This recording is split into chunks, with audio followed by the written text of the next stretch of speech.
아마 우리 가운데 라이너 마리아 릴케라고 하는 시인을 모르는 사람이 안 계실 것입니다. 천재적인 시인이죠. 그리고 위대한 시인이고 또 아주 세계적인 시인입니다.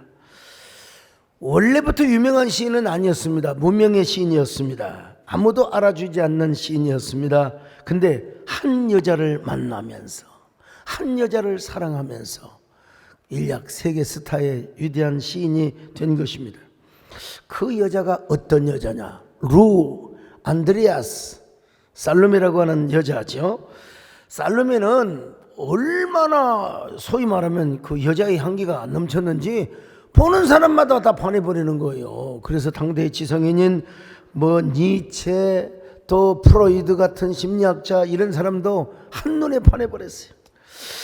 이 여자는 자기를 좋아하는 사람들이 너무나 많아서 결혼을 안 했어요. 나는 공인이다. 모든 남자가 나를 좋아하니까 나는 한 남자와 결혼할 수가 없다.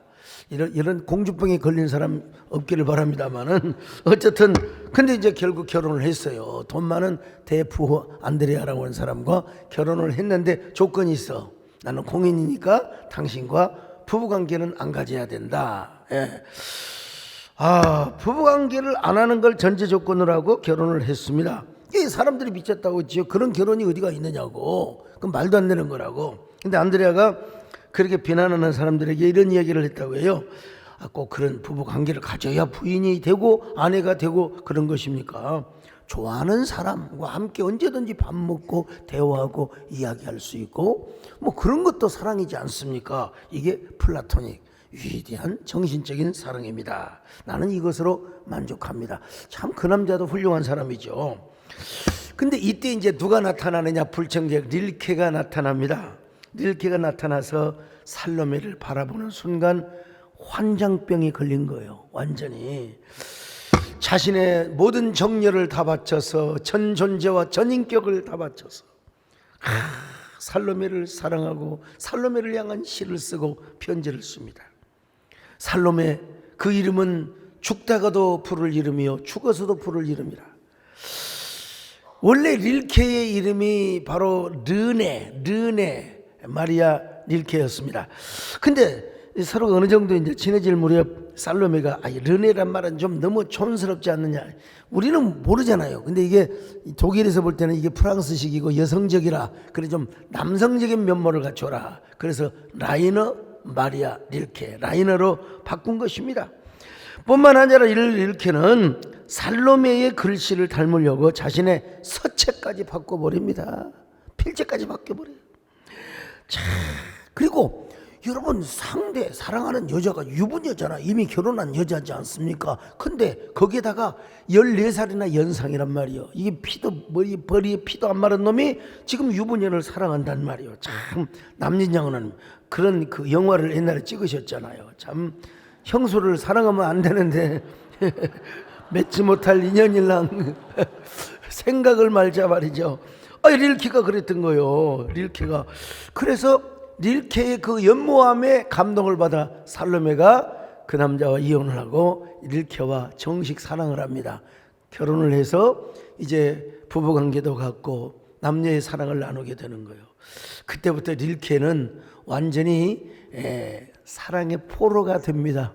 이 살로메의 포로가 되어가지고 살로메의 노예가 되는 거예요. 그러면서 그의 시가 달라지게 되는 겁니다.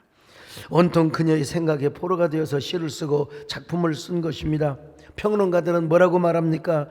릴케의 문학의 세계를 구분할 때 살로메를 만나기 이전과 이후로 구분을 한다고 합니다. 그런데 어찌된 일인지 몇 년 살다가 또 살로메가 릴케를 떠납니다. 릴케는 한순간에 그토록 사랑했던 여인을 잃어버린 거예요.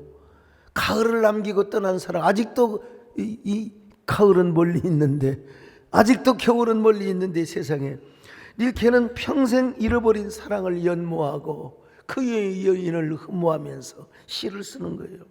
그녀가 떠난 다음에도 그는 그녀의 포로가 되어가지고 시를 썼어요. 그 중에 대표적인 시가 뭐냐? 사랑의 포로라고 하는 시입니다. 내 눈빛을 가려주십시오. 그래도 당신을 볼 수 있습니다. 내 귀를 막아주십시오. 그래도 당신의 말을 들을 수가 있습니다. 걷지 않아도 당신께 갈 수 있고 입 없이도 당신께 약속할 수 있습니다. 내 팔을 당신의 손으로 꺾어 주십시오. 그래도 내 가슴으로 당신을 잡을 수 있습니다. 내 심장을 도려내 주십시오. 그래도 뇌는 고동칠 것입니다. 당신의 뇌 속에 불을 던져주신다면 내 피 속으로 당신을 실어 나를 것입니다. 여기 하나 빠진 것 같아요. 내 귓구녕을 막아주십시오. 그래도 당신의 소리를 들을 수 있습니다. 자, 참 얼마나 사랑이 위대했으면, 여러분 이런 사랑 한번 해보셨습니까? 얼마나 사랑이 위대했으면, 이야, 도대체 살로메가 어떻게 생겼길래 링케를 이렇게 완전히 반하게 만들어 버렸는가? 도대체 얼마나 아름답고 얼마나 여인의 향기가 가득했으면 프로이드와 니체 같은 지성인이 환장을 해버리게 되었을까? 여러분 그 살로메 사진 한번 보여줘 보세요.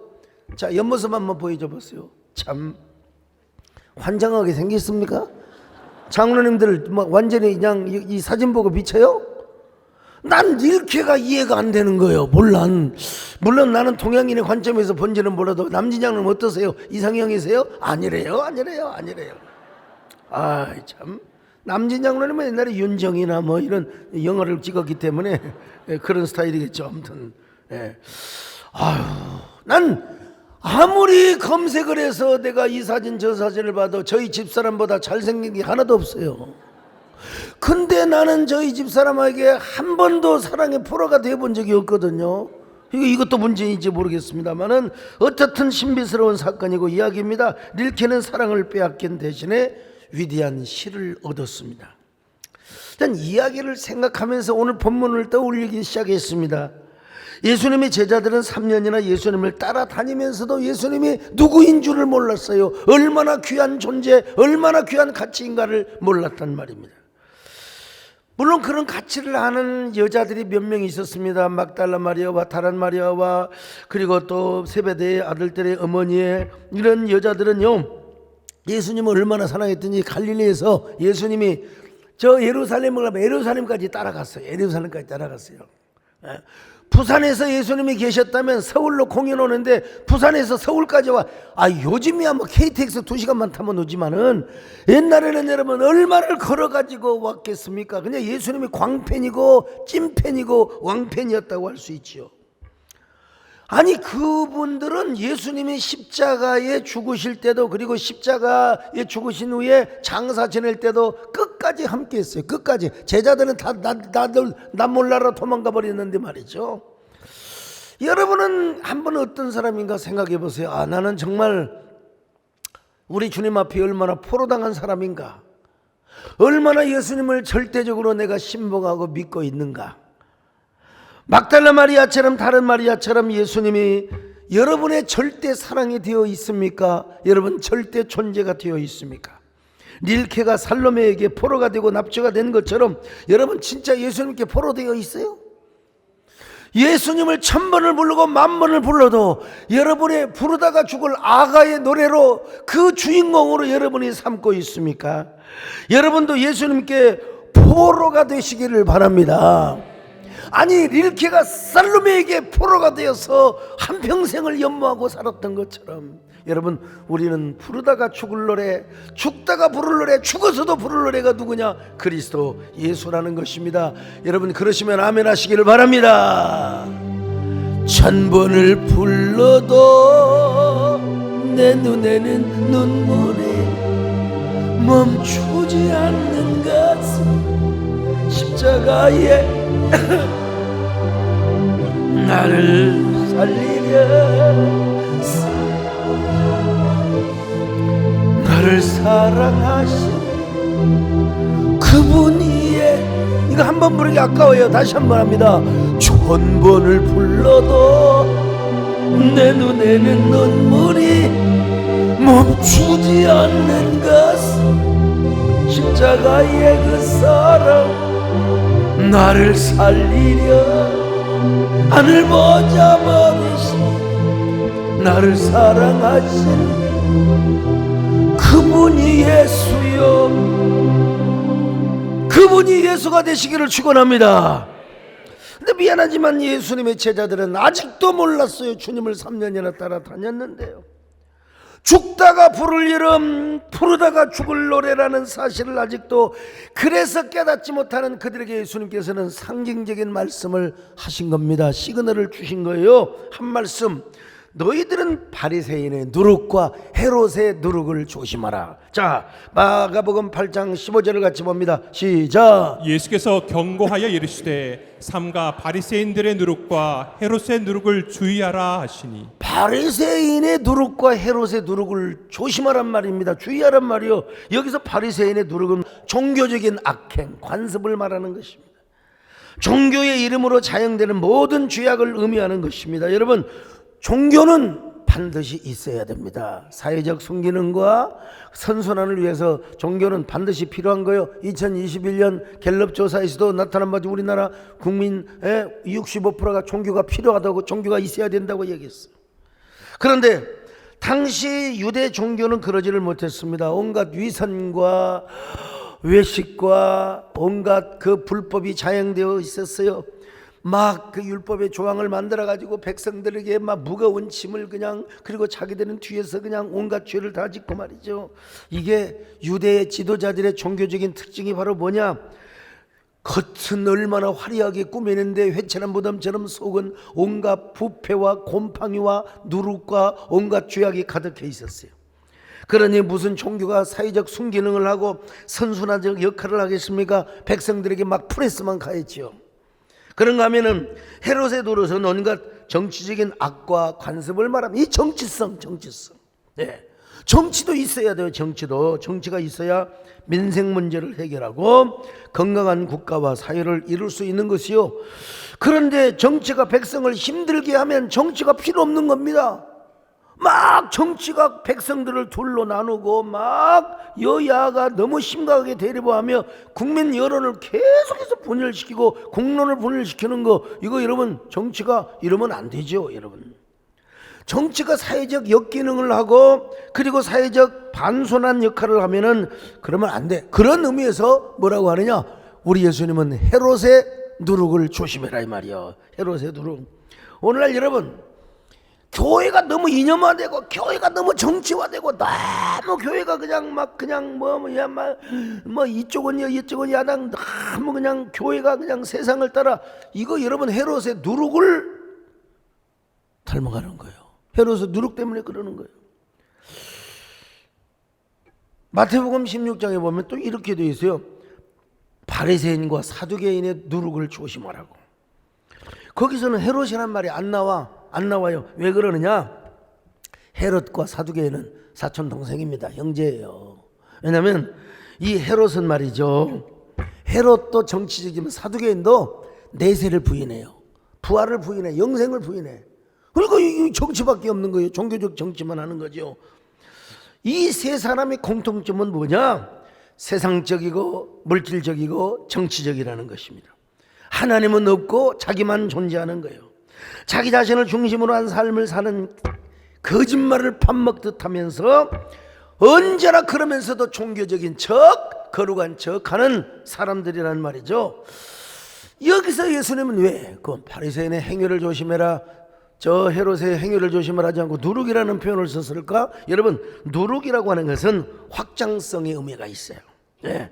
누룩은 발효를 하기 때문에 가루 서말 속에 한 줌의 누룩을 넣으면 금방 부풀어져 버려요. 이런 의미에서 예수님은 하나님의 나라를 누룩의 비유로 말씀하셨는데 여기서는 긍정적인 의미로 쓰여졌습니다. 마태복음 13장 33절입니다. 시작. 또 비유로 말씀하시되 천국은 마치 여자가 가루 서말 속에 갖다 넣어 전부 부풀게 한 누룩과 같으니라. 하나님의 나라가 이렇게 막 확대하고 발전한다는 겁니다. 근데 오늘 본문에서는 부정적으로 쓰여졌어요. 똑같은 누룩이지만 바리새인들과 사두개인의 누룩, 헤롯의 누룩을 조심해라 이거예요. 여러분, 하나님 나라에 못지않게 이들의 누룩도 전념성이 강하다는 것입니다. 여러분, 바리새인의 누룩도, 저 헤롯의 누룩도, 사두개인의 누룩도 이렇게 전념성, 확장성이 굉장히 강하다는 것입니다. 종교인 척하면서 종교성은 없어요. 거룩한 척하면서 거룩성이 없어요. 경건한 척하면서 경건성이 없단 말이죠. 근데 중요한 것은 제자들이 이것을 깨닫지 못했어요.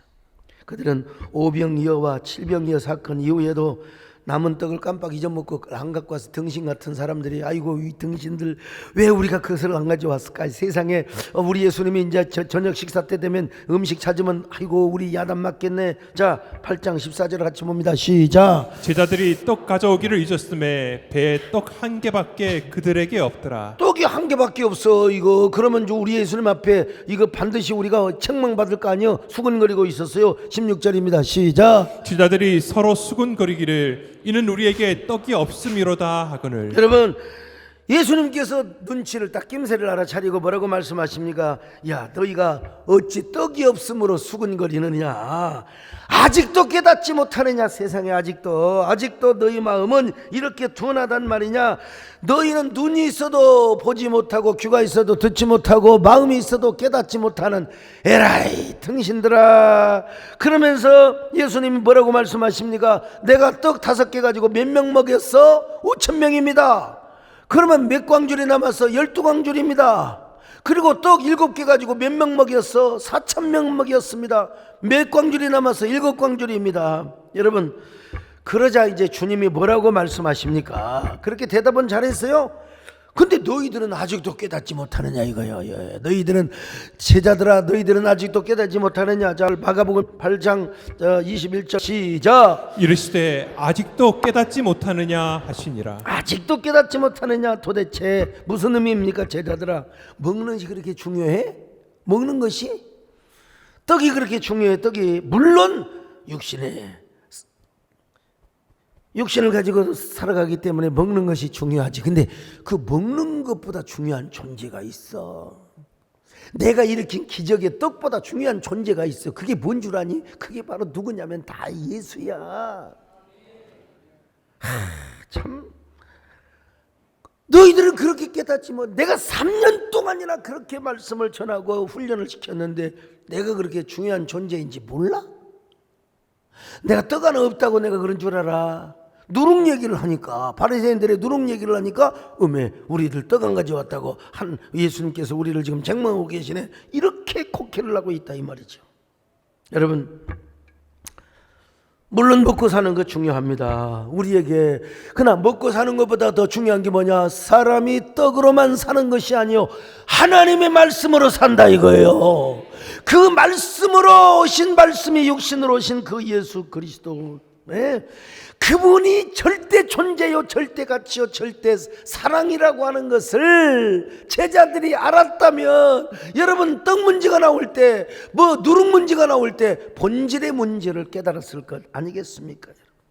뭐요? 깨달았으면 우리가 어떻게 하면 예수님을 더 가까이 하고, 어떻게 하면 내가 예수님을 더 사랑하며, 어떻게 하면 예수님을 더 많이 소유하고, 어떻게 하면 더 예수님을 더 귀한 존재로 더 잘 모실 것인가. 근데 요걸 못하게 하는 방해 요소가 있다는 거예요. 그게 바로 누룩이라는 겁니다. 바리새인의 누룩이고 헤롯의 누룩이고 저 사두개인의 누룩이라는 것입니다. 이걸 조심하라는 거예요, 여러분. 예수님의 제자들은 겉으로 보기에는 예수님을 따랐지만 속으로는 세속적 욕망과 정치적 욕망이 얼마나 가득했는지 몰라요. 진심으로 예수님을 사모하거나 사랑하는 마음이 없어요. 예수님에게 무슨 납치를 당해요? 그 영혼이 포로가 되어 있어요. 천만의 말씀이요 만만의 공떡입니다. 지금 정치적 욕망, 예수님이 권세를 잡으면 누가 예수님의 좌우에 있을 것인가, 누가 힘을 가질 것인가. 바리새인과 다를 바가 없다는 거예요. 왜? 그 누룩이, 저 헤롯의 누룩과 바리새인의 누룩이 그들 속에 지금 번져가고 있기 때문이라는 것입니다. 여러분 오늘도 여러분 바리새인의 누룩이 우리 안에 있으면, 헤롯의 누룩이 우리 안에 있으면 우린 진심으로 예수님을 사랑할 수가 없습니다. 주님을 사랑할 수가 없어요. 돈 욕심, 세상 걱정, 명예와 권력 이런 거 따라가느라 여러분 예수님은 안중에도 없어 지금. 여러분 아무리 목사고 장로라 하더라도요 정말 은혜 받고 성경 연구하고 말씀 전하고 우리가 기도하고 또 교회를 봉사하고 이런 재미를 느끼다가 교회 바깥에 나가서 노예 정치하고 교단 정치하고 교계 가서 정치를 하면 나도 모르게 여러분 헤롯의 누룩과 바리새인의 누룩과 저 사두개인의 누룩이 우리 안에 번지게 되어 있어요. 그럼 절대 주님을 사랑할 수가 없다니까요. 진심으로 주님을 사랑할 수가 없어요. 진심으로 주님을 사랑할 수가 없어요. 정치 현장에는 막 다툼과 주도권 싸움과 제가 해봐서 알아. 그래서 제 신앙을 지키고 제 이 순결한 마음을 지키려고 얼마나 많이 눈물을 흘렸는 줄 아십니까? 거기에는 천국이 없어요. 거기에는 영생이 없어요. 거기에는 오로지 교권과 물질과 명예밖에 없어요. 그게 다 뭔 줄 아십니까? 바리새인의 저 서기관들이 사두개인들이 헤롯이 가져다 준 누룩이 우리 안에서 곰팡이로 피어오르기 때문에 그렇습니다. 여러분, 곰팡이. 여러분 안에는 그런 곰팡이가 없는가? 막 장마가 지고 눅눅하고 방에 막 습기가 차면 곰팡이가 생기는 거예요. 예? 그리고 여러분 폭염 때 이불도 좀 널어놓으시고 좀 그러시길 바랍니다만은, 근데 중요한 건 우리 마음 안에 이런 곰팡이, 이런 누룩이 얼마나 있느냐, 이게 중요한 겁니다, 여러분. 아이고, 오늘 이부예배 설교를 마치니까 어느 장로님이 제 방에 오셔가지고, 아이고 목사님 설교 살살 좀 하세요. 무더위에 그냥 조용히 해도 우리 다 알아들으니까 내가 오늘 살살 한다고 약속을 했어요. 약속을 이대매고 왜니까 여러분 내가 또 살살 할 수가 없는 거예요. 여러분, 얼마나 주님이 여러분의 사랑의 대상이 되십니까? 얼마나 절대 요소가 되십니까? 근데 이 곰팡이가 있으면요, 무슨 일이 안 되면 무슨 절망부터 해요. 이 세상에 원망부터 해요. 짜증부터 내요. 그냥 짜증부터 내요. 여러분, 어제 산을 가니까 그냥 사람 한 명 보이게, 왜? 너무 더우니까 폭염을 뚫고 산에 갔거든. 막 땀을 목욕을 하면서요. 그러면서 깨달은 게 뭐가 있는 줄 아세요? 바로 이 더위가 있기 때문에 단과일을 만들어내요. 올해 이 더위 때문에 사과가 탈 겁니다. 배가 탈 겁니다. 얼마 전에 어디서 복숭아를 보내왔는데, 장마철에 보내왔는데 이게 무인지 도대체 오인지 도대체 분간이 안 되더라고요. 이제 여러분 더운 맛을 좀 봐야 돼요. 더운 맛을 봐야 돼요. 그리고 이런 무더위가 지나가고 나면 가을이 올 텐데, 지난 여름은 위대했습니다. 지난 여름이 그리워지게 될 거예요. 그리워지게 될 거예요.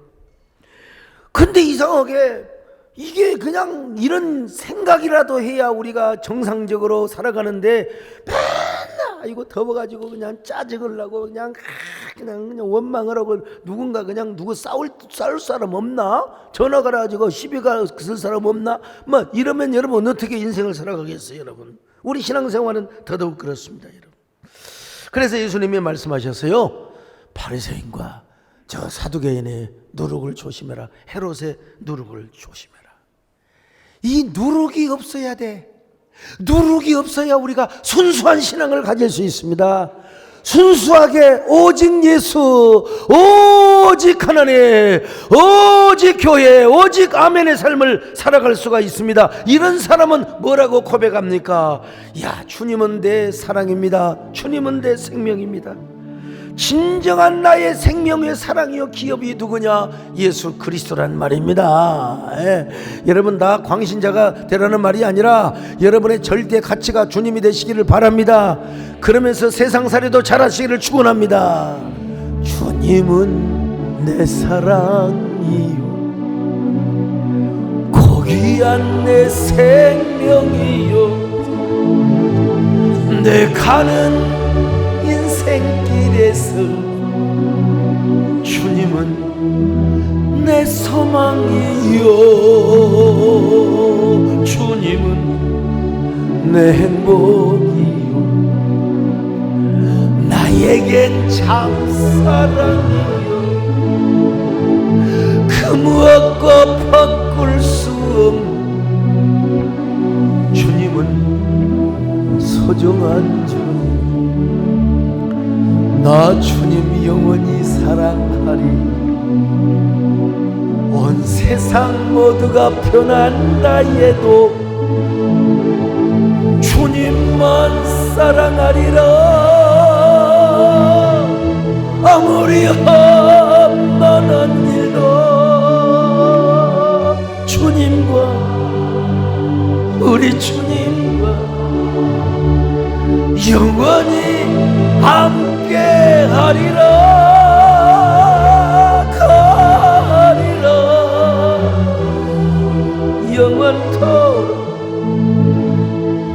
우리 주님과 함께 하리라.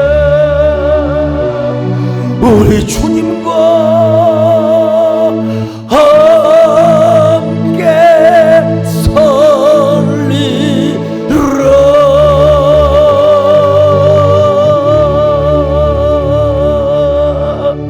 여러분, 바리새인들이 예수님을 만나서 뭘 요구한 줄 알아서 맨날 표적을 뭐려고? 시험하려고. 우리는 표적이 무엇 때문에? 우리 욕망이 아니라 필요에 의해서. 여러분, 기적이 필요합니다. 오늘 이 시간도 주님이 여러분에게 필요한 대로 표적을 주시기를 바랍니다. 기적을 주시기를 바랍니다. 특별히 이번 전교인 여름 수련회 때 막 기적이 넘쳐나시기를 바랍니다. 문제가 해결되시기를 바랍니다. 기도가 응답되시기를 바랍니다. 근데 표적보다 중요한 게 뭐냐면 주님이세요. 표적이 왜 필요해요? 아니, 우리에게 필요한 것이 있기 때문에 표적을 하나님이 주시지만, 기적을, 사인을 주시지만, 여러분, 사인을 주시는 그 이유 중에 하나가 주님과 우리와의 가깝게 하도록 하기 위해서 여러분 그래요. 우리에게 필요한 것을 주시기도 하지만 이걸 통해서 나는 주님이 최고야, 나는 주님이 없으면 안 돼, 나는 주님만 의지하며 살 거야, 이래서 여러분 기적을 주님이 주시는 거예요. 우리 주님은 이 제자들에게 아이고 이 밥통들아 아직도 깨닫지 못하고 있어. 세상에 기적보다 귀하신 주님, 떡보다 귀하신 주님, 그 어떤 것보다 귀한 절대 존재가 옆에 있는데 세상에 눈먼 달달 뭐라고 해야 돼요? 달달 또 요즘 장애인 아무튼 달달 시각장애자가 돼야 되겠죠. 이런 바보들아, 이런 밥통들아, 꼭 떡만 있어야 되겠니? 내가 떡이 없다고 너희들에게 지금 바리새인과 저 누룩의 저 헤롯왕의 누룩을 내가 지금 주의하라고 하겠니? 야, 내가 너희들에게 지금 본질적인 질문을 하는 거야. 근원적인 이야기를 하고 있는 거야. 이걸 좀 알아먹으라 이거요, 여러분. 근데 그러기 위해서는 우리가 뭘 해야 되느냐? 바리새인의 누룩을 조심해야 됩니다, 여러분. 헤롯의 누룩에 동화되어서는 절대로 안 됩니다. 그러면 어쩔 수 없어. 우리도 신앙이 세속적이 되어가요. 어쩔 수 없어요. 세속화, 시큘라리제이션, 세속화. 그래, 우리는 종교성이 있는 것처럼 또 외식은 해야 돼, 바리새인들처럼요. 그래서 마음에는 막 교권적 욕망, 막 정치적 욕망이 또 가득해요, 막. 그래서 우리가 어떻게 해야 되느냐? 바리새인의 누룩에 동화되지 않게 해서는 우리는 주님의 영에 묶여서 살아야 됩니다. 복음의 영, 성령, 예수님의 영, 거룩한 영, 주의 은혜 사슬이 되어서 여러분 언제나 포로가 되어야 됩니다. 여러분요, 포성줄에 묶여야 됩니다. 여러분, 주의 은혜 사슬 대사 나를 주께 맵소서. 저 좀 잡아보세요. 주의 은혜 사슬 대사 나를 주께 맵소서. 우리 마음은 연약하여 범죄하기 쉬우니 하나님 받으신 천국이. 오늘부터 주의 은혜가 여러분의 영혼의 사슬이 되시기를 바랍니다. 성령이 여러분의 포성줄이 되시기를 바랍니다. 성령에 매여 사시기를 바랍니다.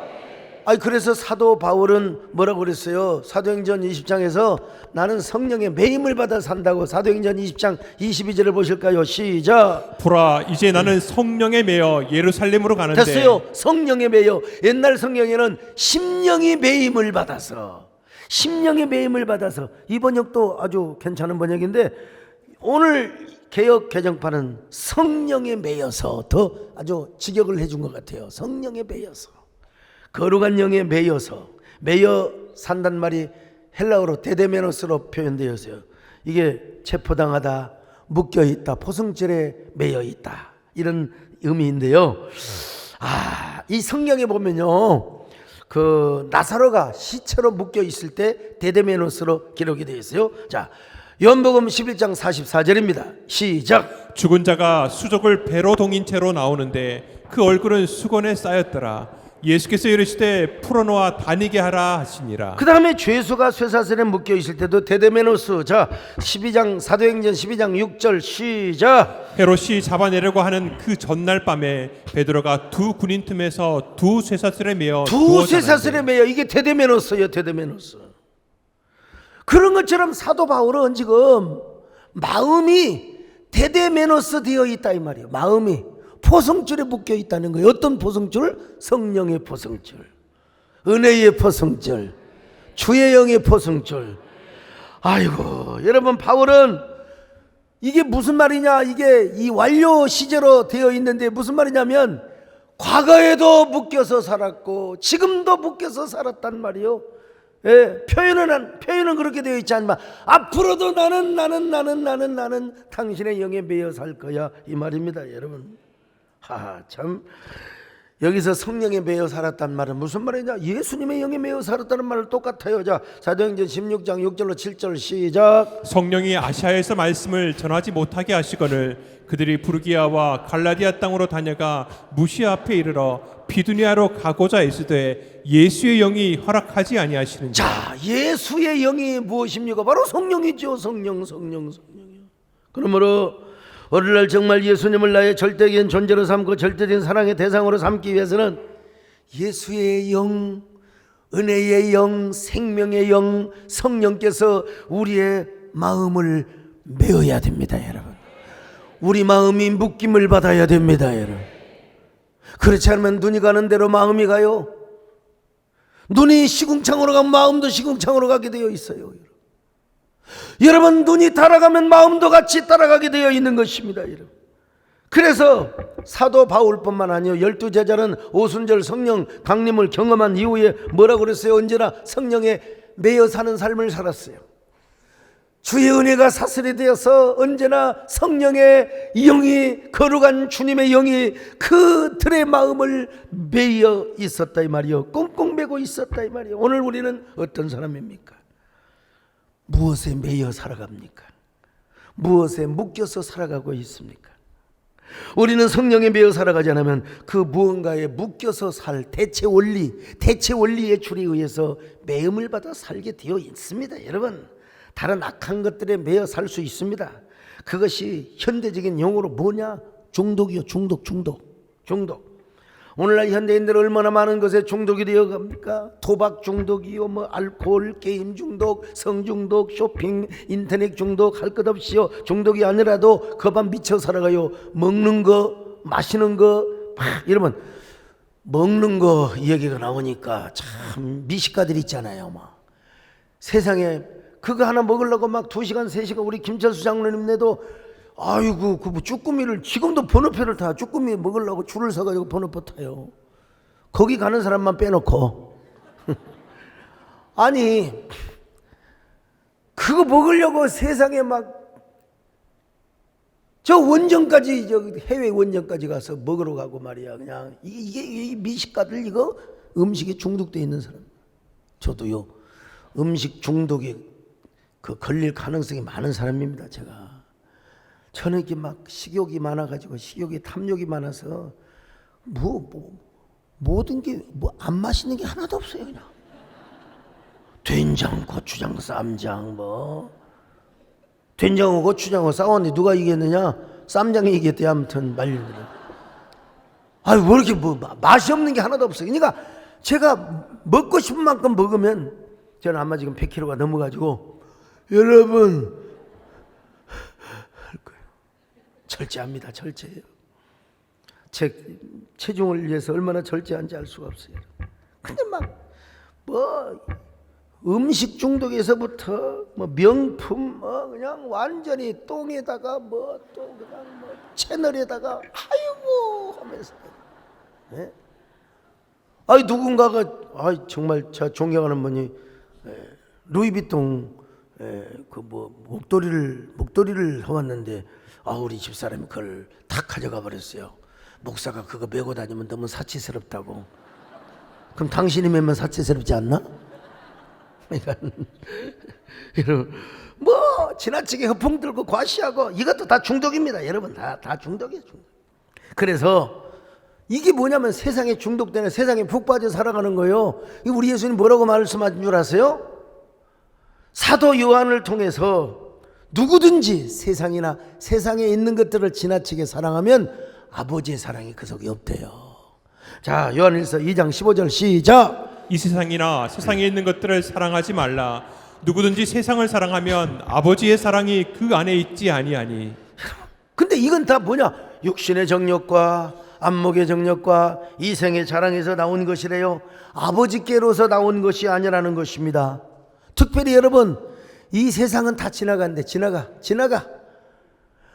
우리의 정욕도 다 지나간대요. 다 지나가. 그런데 누구만 영원하느냐? 아버지의 뜻대로, 하나님의 뜻대로 사는 자만 영원하다고 말씀하고 있습니다. 자, 2장 16절로 17절 시작. 이는 세상에 있는 모든 것이 육신의 정욕과 안목의 정욕과 이생의 자랑이니 다 아버지께로부터 온 것이 아니요 세상으로부터 온 것이라. 이 세상도 그 정욕도 지나가되 오직 하나님의 뜻을 행하는 자는 영원히 거하느니라. 여러분, 하나님의 뜻대로 사는 자만 영원히 거한대요. 다 지나가요. 일시적이요, 찰나적이요. 여러분, 잠깐입니다. 여러분. 화무시비롱이요. 꽃이 아무리 아름다워도 열을 못 가는 거예요. 곤불 10년이라 아무리 권력 있어도 10년을 못 가는 거예요. 다 잠깐입니다. 지나가랍니다. 여러분, 세상의 명품도 참, 어떤 분은 난 이제 몰라요. 그분이 말을 해서 그러지 신망을 갔는데 티셔츠를 입어갖고 너무 헌놈을 입어서 돈이 없나 그래가지고 제가 좀 하나 사드릴까 싶었는데 그게 100만 원짜리래요. 난 도대체 왜 비싼지 난 이해가 안 돼. 난 완전 헌 옷으로 보이더라고. 근데 티셔츠 하나가, 와, 내가 눈이 좀 거듭나야 되나? 몰라. 바지도 뭐 꾸정해가지고 별거 없는데, 목사님 이 바지가 100만 원짜리입니다. 150만 원짜리입니다. 나는 그 줘도 입지도 못하지만 저는 나쁘다는 말이 아니라 여러분 좋은 거 누리고 하세요. 그러나 다 지나간다는 거예요. 그런 거 다 지나가요. 근데 영원히 지나가지 않는 것만 하나 있어요. 그게 뭐냐? 영원히 지나가지 않는 것이 하나 있는데 하나님의 뜻대로 사는 성도입니다. 영원하시기를 바랍니다. 영원히 존재하시기를 축원합니다. 옆 사람 보시고 어쩌면 그렇게 영원히 존재할 사람처럼 보이세요. 영원히 존재해야지. 영원히 존재. 그러려면 우리가 어떻게 해야 돼요? 매여 살아야 됩니다. 아멘. 매여 살아야 돼요. 여러분 대단해요. 지금 다 뭐 가자 통해바다로 가자 설악산으로. 여러분 정말 뭐 요즘 뭐 다 같이 가서 놀고 가서 휴양지 가면 좋잖아요. 근데 제가 보니까 산에 가도 산에도 덥더라고. 제일 시원한 곳이, 대한민국에서 제일 시원한 곳이 어딘 줄 아세요? 세덴교회입니다. 얼마나 얼음을 얼려갖고 그냥 얼음 바람을 계속, 거기다가 너는 그것도 부족해서 지금 선풍기를 틀어놓고 있어요. 그냥. 교회가 제일 시원합니다. 제일 시원해요. 여러분, 우리의 마음을 성령께서 메어놓지 않으면 우리는 불쌍한 신앙생활을 할 수밖에 없어요. 이 목회자도 성령이 그 마음을 묶어놓지 않으면 처참하고 불쌍한 사역밖에 못해요. 초라해요. 여러분, 예수님의 영에 매어 살시기를 주의 이름으로 축원합니다. 저는 한국의 최대 위기인 코로나 시기에 총회장을 했습니다. 그리고 한국교회 총연합회 대표로 한국교회를 섬겼습니다. 그것도 여러분 50대 아마 전에도 그런 일은 없었고 후에도 그런 일은 거의 없을 겁니다. 여러분. 근데 제가 한순간도 가오를 잡지 못하도록, 여러분 모가지에 기부스를 못 차도록 저에게 철저하게 처절하게 엎드리게 만들었어요. 여러분 총회장 시절에 해외 한 번도 못 나갔어요. 맨날 앞장서서 한국교회 예배 해보건다고. 그래도 앞에서 일하면 뒤에서 그냥 잔소리하고 말이야. 그냥 손가락질하고. 하나님께서 그래도 제 마음을 막 그냥 나를 욕하면 같이 욕하고 싶고 그렇지만 성령에 매여 살게. 왜? 제 고향이 원래 고향이 어딘 줄 아세요? 제 원래 고향이, 배장영자님 제 고향이 어딘 줄 아세요? 몰라요? 제 원래 고향은 삼척입니다. 잘난 척, 아는 척, 가진 척. 제가 원래 그랬거든요. 근데 하나님께서 야, 네 고향은 삼척이 아니다. 네 고향은 예수 그리스도 안에서 너가 겸손히 엎드려야 되는 것이 네 고향이고 너의 삶에 거처란다. 할렐루야. 그때를 생각하면 난 지금도 이런 고백이 안 나올 수가 없어요. 아, 그래, 맞아. 주님 없이는 살 수가 없지. 주님이 내 마음을 묶어 놓아야지. 내 마음이 매임을 받아야지. 성령이 보성줄로 내가 묶임을 당해야지. 그래야 우리가 살 수 있지. 할렐루야. 나는 주님 없이는 살 수가 없습니다. 주님이 도와주셔야 합니다. 주님 없이도 잘 사는 것은 오히려 나를 망하게 합니다. 나는 주님 없이 살 수가 없습니다. 주님이 도와주셔야 합니다. 주님 한 분만으로 나는 만족합니다. 주님만 있으면 됩니다. 주님 없는 기쁨은 오히려 나를 심판의 길로 인도합니다. 주님 없이는 살 수가 없습니다. 주님이 도와주셔요. 저는 여러분 모두가 오늘 성령의 밧줄에 마음이 매여서 이 자리에 왔다고 믿습니다. 그렇다면 아멘 하시기를 바랍니다. 저도 그런 매임을 받아서 지난 코로나 때 한국교회 예배법과 세움을 위해서 정말 몸부림을 치며 눈물로 기도를 했던 것입니다. 지난주에 김재희 집사님 간증 중에 내 인생을 세대께 걸어보고 싶다라는 대목을 기억하고 있습니다. 여러분, 올해 이제 전교인 여름 수련회를 또 합니다.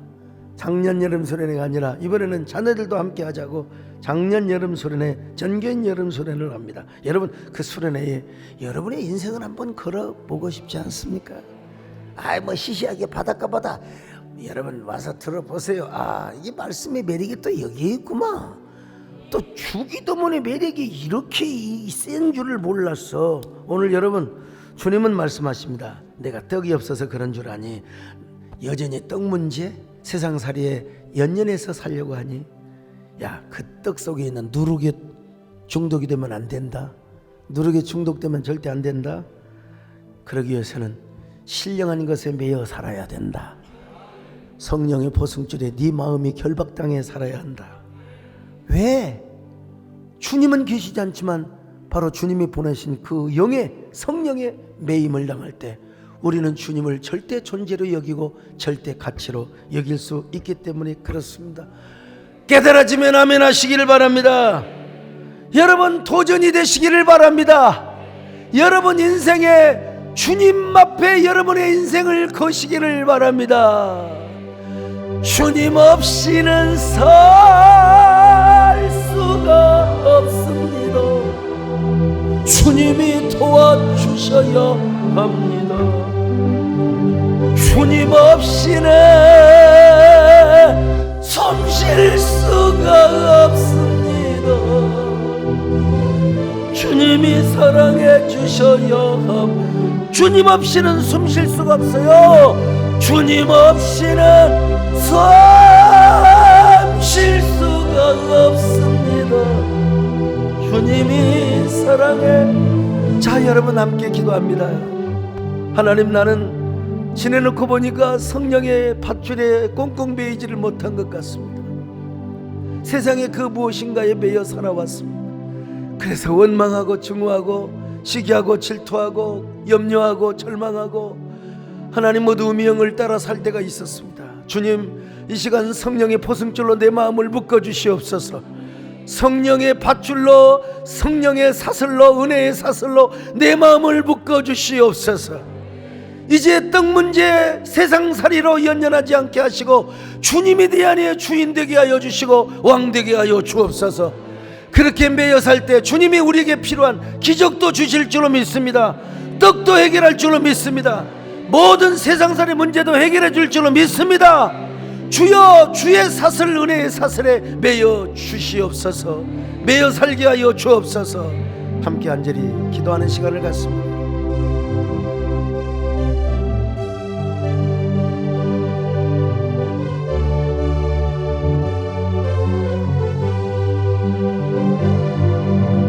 주여,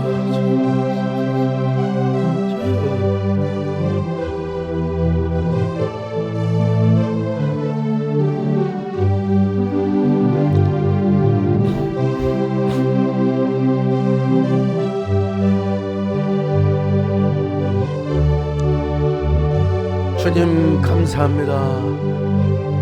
떡보다도 귀하신 주님, 세상의 그 어떤 것보다도 귀한 주님, 하나님, 그렇기 때문에 우리는 바리새인의 누룩을 조심해야 되고 또 저 헤로당의 누룩을 조심해야 됩니다.